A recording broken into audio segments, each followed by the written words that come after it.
So there are a lot of ways I think we can slice this. Yeah. One of them would be maybe they're interested in humans or perhaps beetles, or maybe they're not interested in us at all. Mhm. Or Very maybe they're possible. so much smarter than us that we don't even know that Earth is a literal aquarium terrarium that they created for their own amusement. Well, now Okay. you've really set people off on that one. But I wanted to ask if you had any reaction to the UFO whistleblower. He actually came out just a couple of days ago, and he said, he said, you have a PhD in physics. Where is your curiosity? I have credentials. I would be happy to go toe-to-toe with you.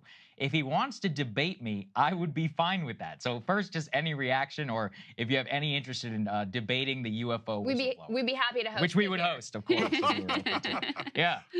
So I don't, you've never seen me in a debate on anything. Debating is not the path to objective truth. The path to objective truth is data. All right. So when two scientists get into a quote debate, there's an implicit contract between the two. Either I'm right and you're wrong, either you're right and I'm wrong, or we're both wrong. Mm-hmm. In a rare case, we can both be right, but it's very rare, and it's another, like we can be blind and touching an elephant. And well, elephants are these hard, ivory things. And you say, no, elephants are these stringy things, and you're touching the tail on. We're both right, all right? Because we're talking about the same object. But in most cases, that's not the case. All right, so what happens when the two scientists, they'll have the conversation, and at some point they'll say, okay, we can't agree. We need more data to resolve this. Now let's go have a beer.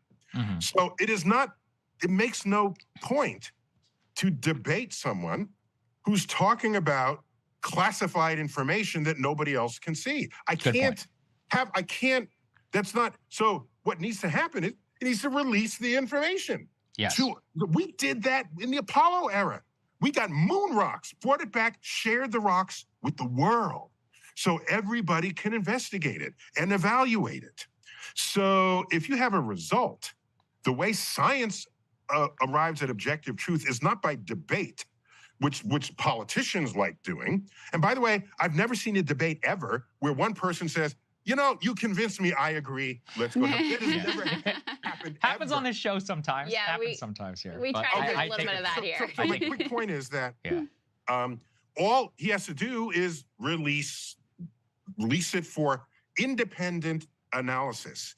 And in science, an objective truth is established by multiple verifications of a claim. And eyewitness testimony, sworn testimony, is irrelevant to science. We don't care what you saw or what you say you saw. We care a little bit. We'll make a note of it. But in the end, if I want to declare that what you said you saw, what you did see, is objectively true, other people have to verify it. Yes. And bring it forward. And so the aliens in Mexico, where they rolled them out, great. That's a start. I love it. Okay, you saw the pictures. I love it. Okay, yes. So now to verify whether this is true or a hoax, allow others to study your 3-foot-tall alien bodies. Yeah, okay? That look exactly like ET. Multiple labs, especially skeptical labs, study it and find out, hey, there's something here. Bada bing.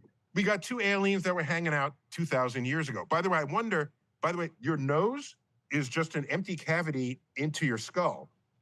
And so old mummies and things don't have noses. These aliens were bones the whole rest of the body, but they had a nose.